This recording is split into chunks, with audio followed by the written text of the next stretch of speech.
നമസ്കാരം, എല്ലാ പ്രിയ സുഹൃത്തുക്കൾക്കും സ്കിൽ സ്റ്റോറിലേക്ക് സ്വാഗതം. ഞാൻ വിജീഷ് ഭാസ്കരൻ. ഡിസൈനിങ് സോഫ്റ്റ്വെയറായ അഡോബ് ഇല്ലുസ്ട്രേറ്റർ എന്ന സോഫ്റ്റ്വെയർ പരിചയപ്പെടുത്താൻ വേണ്ടിയാണ് ഈ ട്യൂട്ടോറിയൽ തയ്യാറാക്കിയിരിക്കുന്നത്. ഇല്ലുസ്ട്രേറ്റർ പഠിക്കാൻ ആഗ്രഹിക്കുന്ന തുടക്കക്കാർക്ക് പ്രാധാന്യം നൽകിയാണ് ഈ ട്യൂട്ടോറിയലിനെ രൂപപ്പെടുത്തിയിരിക്കുന്നത്. തീർച്ചയായും നിങ്ങൾക്കെല്ലാവർക്കും ഈ ട്യൂട്ടോറിയൽ ഉപകരിക്കുമെന്ന് വിശ്വസിക്കുന്നു. 10 ഭാഗങ്ങളായാണ് ഇല്ലുസ്ട്രേറ്ററിനെ ഞാൻ നിങ്ങൾക്കിവിടെ പരിചയപ്പെടുത്തുന്നത്. ആ 10 ഭാഗങ്ങൾ ഏതെല്ലാമെന്ന് നമുക്ക് പരിശോധിക്കാം.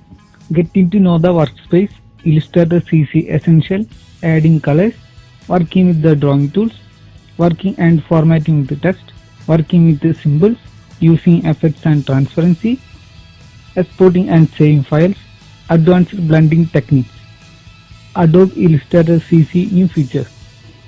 ഇത്രയും 10 ഭാഗങ്ങളിലൂടെ നമ്മൾ ഇല്ലുസ്ട്രേറ്ററിനെ ഡീറ്റെയിൽ ആയിട്ട് പഠിക്കും.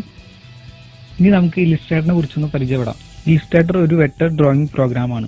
Logos, illustrations, posters, diagrams, chart, infographics, flyers, T-shirt design തുടങ്ങി ഒട്ടുമിക്ക വർക്കുകളും നമുക്ക് ഇല്ലുസ്ട്രേറ്ററിന്റെ സഹായത്തോടു കൂടി ചെയ്യാൻ സാധിക്കും. അഡോബിന്റെ ഒരു വെക്ടർ ഗ്രാഫിക്സ് എഡിറ്ററാണ് ഇല്ലുസ്ട്രേറ്റർ. 1987 മാർച്ച് 19 ഇല്ലുസ്ട്രേറ്ററിന്റെ പിറവി.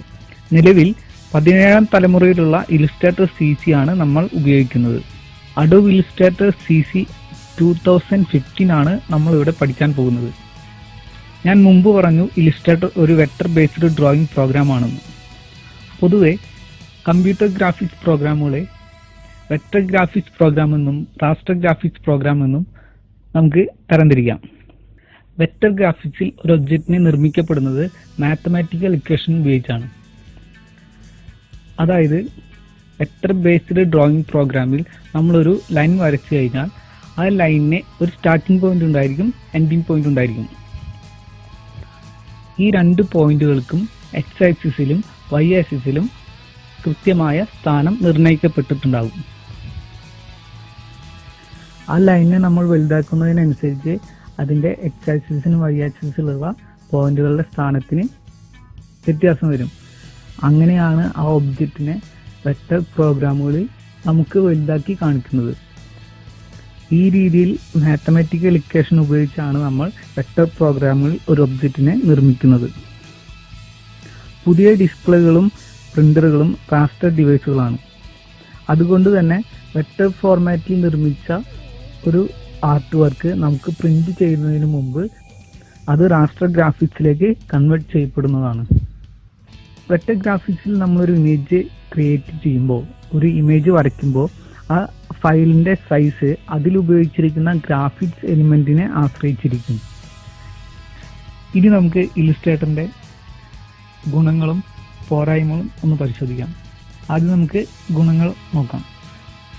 വ്യക്തത നഷ്ടപ്പെടാതെ ആവശ്യാനുസരണം വലുതാക്കാനും ചെറുതാക്കാനും സാധിക്കും. വരകളും മൂലകളും അരിക്കുകളും ഏതു വലിപ്പത്തിലും വളരെ വ്യക്തമുള്ളതായിരിക്കും. വളരെ ഉയർന്ന റെസല്യൂഷനിൽ പ്രിന്റ് ചെയ്യാൻ സാധിക്കും. ചെറിയ ഫയൽ സൈസ് ആയിരിക്കും. ചിത്രങ്ങൾ വരയ്ക്കാൻ വളരെ അനുയോജ്യമാണ് വെക്ടർ ഗ്രാഫിക്സ് പ്രോഗ്രാമുകൾ. ഇനി നമുക്ക് വെക്ടർ ഗ്രാഫിക്സ് പ്രോഗ്രാമുകളുടെ പോരായ്മകൾ നോക്കാം. ഡ്രോയിങ്ങുകൾ എല്ലാം പരന്നതും കാർട്ടൂൺ രീതിയിലുള്ളതും ആകുന്നു. ഒരു യഥാർത്ഥ ഫോട്ടോ വരയ്ക്കുന്നതിന് വളരെ ബുദ്ധിമുട്ടാണ്. ഇതാണ് വെക്ടർ ബേസ്ഡ് പ്രോഗ്രാമുകളുടെ പോരായ്മകളായി പൊതുവെ പറയുന്നതെങ്കിലും ഈ 2 പോരായ്മകളെ അതിജീവിക്കുന്ന ഇല്ലുസ്ട്രേറ്ററിന്റെ പുതിയ വേർഷനുകളാണ് ഇന്ന് ഒട്ടുമിക്ക ഡിസൈനർമാരും ഉപയോഗിക്കുന്നത്. ഇല്ലുസ്ട്രേറ്റർ CS-ന്റെ വരവോടുകൂടി 3D ഒബ്ജക്റ്റുകൾ ഇല്ലുസ്ട്രേറ്ററിൽ നിർമ്മിക്കാൻ സാധിച്ചു തുടങ്ങി. അതുപോലെ തന്നെ ഇല്ലുസ്ട്രേറ്ററിൽ സാമാന്യ അറിവുള്ള ചിത്രകല പരിചയമുള്ള ഒരു വ്യക്തിക്ക് റിയലിസ്റ്റിക് ആയ ചിത്രങ്ങൾ വരയ്ക്കാൻ ഇല്ലുസ്ട്രേറ്റർ കൊണ്ട് സാധിക്കും.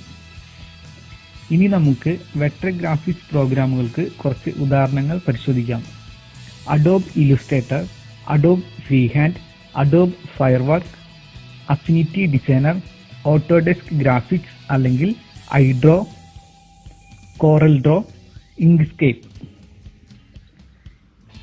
നമ്മളിവിടെ പഠിക്കുന്നത് ഇല്ലുസ്ട്രേറ്റർ ആയതുകൊണ്ടാണ് വെക്ടർ ഗ്രാഫിക്സിനെ കുറിച്ച് കൂടുതൽ ചർച്ച ചെയ്തത്. ഇനി നമുക്ക് റാസ്റ്റർ ഗ്രാഫിക്സ് എന്താണെന്ന് നോക്കാം. റാസ്റ്റർ ഗ്രാഫിക്സ് പ്രോഗ്രാമിൽ ചിത്രങ്ങളെ ചെറിയ പിക്സലുകളായാണ് രേഖപ്പെടുത്തി വെക്കുന്നത്. ഒരു യൂണിറ്റ് അളവിൽ അടങ്ങിയിട്ടുള്ള പിക്സലുകളുടെ എണ്ണമാണ് അതിന്റെ റെസല്യൂഷൻ എന്ന് പറയുന്നത്. PPI ആണ് റെസൊല്യൂഷന്റെ unit, pixel per inch. Raster graphics പ്രോഗ്രാമുകൾക്ക് ഉദാഹരണങ്ങളാണ് ഫോട്ടോഷോപ്പ്, ജിം, MS Paint തുടങ്ങിയവ. .jpg, .tiff, .gif, .bmp, .png തുടങ്ങിയവ റാസ്റ്റർ ഫോർമാറ്റുകൾക്ക് ഉദാഹരണങ്ങളാണ്. Vector graphics program resolution independent ആണ്. എന്നാൽ raster graphics program resolution dependent ആണ്.